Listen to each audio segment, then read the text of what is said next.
열정 박쌤입니다. 열정 박쌤과 함께하는 슬기로운 쓰기 생활. 이번 시간에는 일기를 쓰는 방법에 대해서 배워보도록 하겠습니다.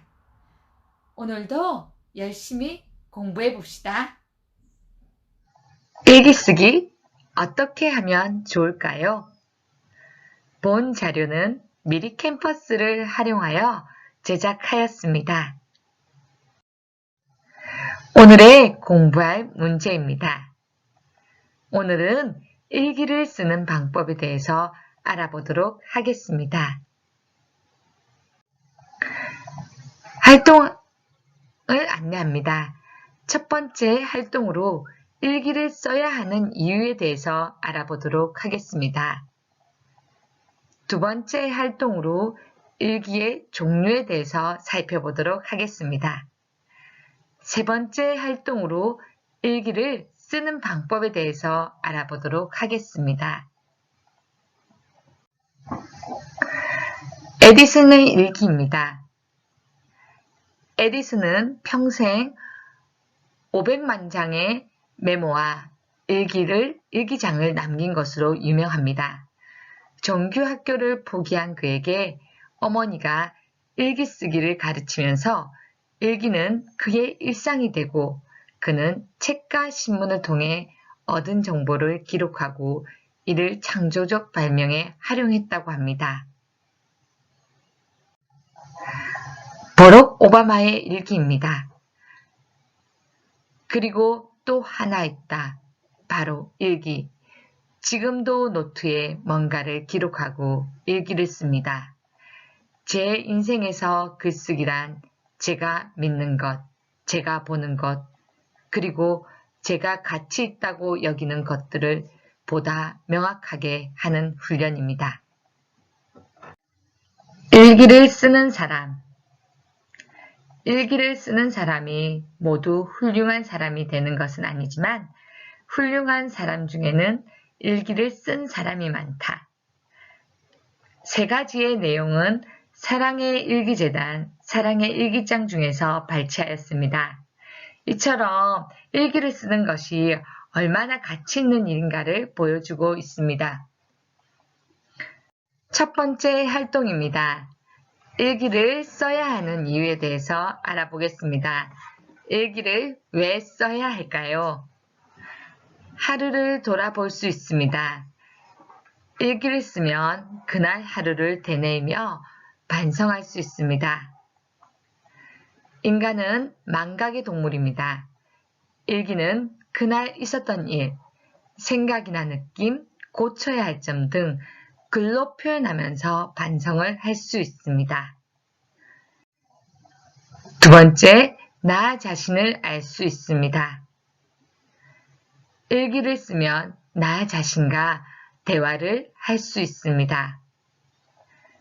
일기를 쓰면 나 자신과 대화를 할 수 있습니다. 자신의 생각을 글로 표현하면서 내 자신을 알게 됩니다. 셋째, 하루가 쌓여서 인생이 만들어집니다. 일기가 모여서 나의 자서전, 나의 삶에 대한 기록이 됩니다. 일기는 내 삶의 역사를 보여줍니다.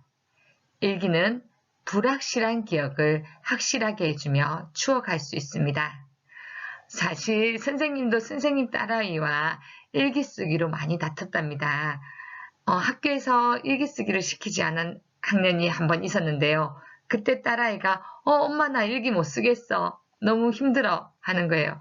그래서 저는 일주일에 몇 번이라도 써보렴 하고 이야기를 했습니다. 왜냐하면 그때 적어놓은 기억을 나중에 자라서 보았을 때 이런 일이 있었지 하고 추억을 생각할 수도 있습니다. 그리고 내가 어떤 일을 하면서 어떻게 커가는지도 알 수 있답니다. 넷째, 글쓰기 능력이 향상됩니다.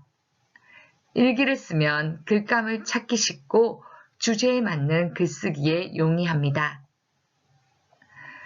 선생님은 글쓰기 될 때 아이들과 글쓰기 주제를 찾을 때는 주로 일기장에서 찾아봅니다. 그때만큼 생생한 경험이 없으니까요. 사실 글쓰기 될 때, 글 한번 써보자면 사실 선생님도 막상 아이디어가 떠오르지 않습니다. 그래서 그때 되면 일기장에 보면 이때 이런 일이 있었구나. 이런 일도 있었네. 이 중에서 한번 써보는 건 어떨까 하면서 거기에서 주제를 찾고 글감을 찾아서 글을 쓰기 시작합니다. 두 번째 활동입니다. 일기의 종류에 대해서 알아보도록 하겠습니다. 그림 일기입니다. 그림 일기는 저희가 저학년 때 시작해서 글과 그림이 있는 일기를 말합니다.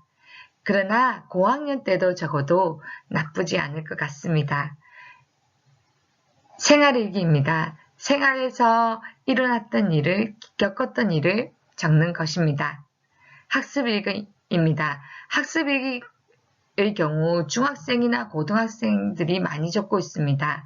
나는 얼마를 공부했고 그에 대한 반성에 대해서 많이 적고 있죠.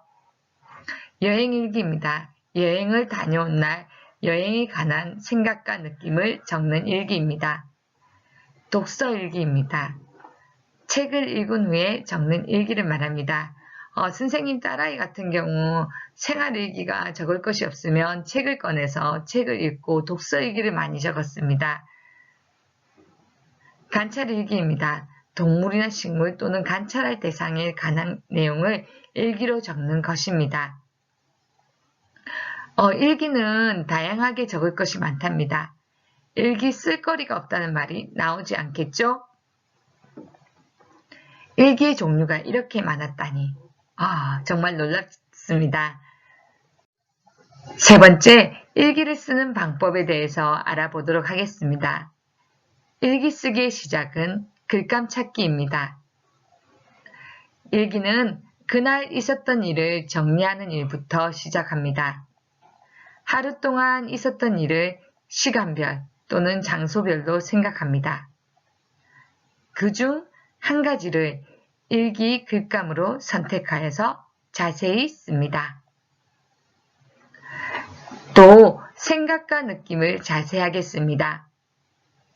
일기는 생각과 느낌을 자세하게 적습니다. 참 재미있었다. 다음에 또 가고 싶다. 앞으로 그러지 말아야겠다보다는 순간순간 느꼈던 감정을 풀어서 구체적으로 쓰면 좋습니다. 일기를 쓰는 방법에 대해서 알아보겠습니다. 첫 번째 방법으로 날씨를 재미있게 표현하기. 자신만의 재미있는 방법으로 날씨를 표현하자. 예를 들어 보겠습니다. 하늘이 깨끗하게 닦아놓은 유리같이 맑은 날. 우르르 캉캉. 하늘이 배가 아픈가? 이런 일기를 보면 날씨만 봐도 일기가 너무 재미있을 것 같아요. 나만의 방법으로 날씨를 표현해 보는 것은 어떨까요? 두 번째 방법입니다. 때와 장소를 자세하게 쓰기. 일기를 쓸 내용의 사건이 일어난 시간과 장소를 자세하게 씁시다. 자신만의 재미있는 방법으로 날씨를 표현했다면 이제 장소는 자세하게 적어보는 겁니다. 시간, 학교 가기 전, 국어 시간, 하교하기 전, 장소, 학교에서 일어난 일이라면 학교 운동장, 교실, 복도로 자세하게 써보면 일기를 쓸 일에 대한 구체적인 내용이 나타난답니다. 세 번째 방법으로 대화를 살려 일기를 써봅시다. 대화한 내용을 살려서 일기를 쓰면 더욱 실감나고 재미있답니다. 나중에 읽을 때도 그 내용이 생생하게 떠오른답니다. 예를 들어보면 지원아, 오늘 학교에서 무슨 일 있었니? 오늘 시험을 쳤는데 아는 문제를 틀렸어요. 이런 것처럼 우리는 일상이 대화입니다. 그런데 글을 보면 대화를 하는 내용이 많이 없습니다. 대화를 한다면 대화체를 사용해서 큰 따옴표를 사용한다면 더욱 실감나게 일기를 읽을 수 있습니다. 네 번째 방법입니다. 일기장을 친구라고 생각해 보세요. 친구에게 이야기하듯 자세하게 기록하자. 일기장을 친구라고 생각하고 친구와 대화하듯 편하게 써보는 것이 좋습니다. 다섯 번째 방법입니다. 반성한 내용 쓰기. 미안한 마음, 걱정되는 마음, 그러지 않겠다는 다짐을 적어보면 쑥쑥 자라는 키만큼 우리들의 마음도 쑥쑥 자라고 있을 것입니다. 일기를 쓰는 방법에 대해서 배워보았답니다.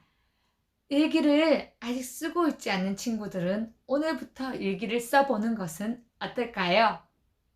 다음 시간에는 편지를 쓰는 방법에 대해서 배워보도록 하겠습니다.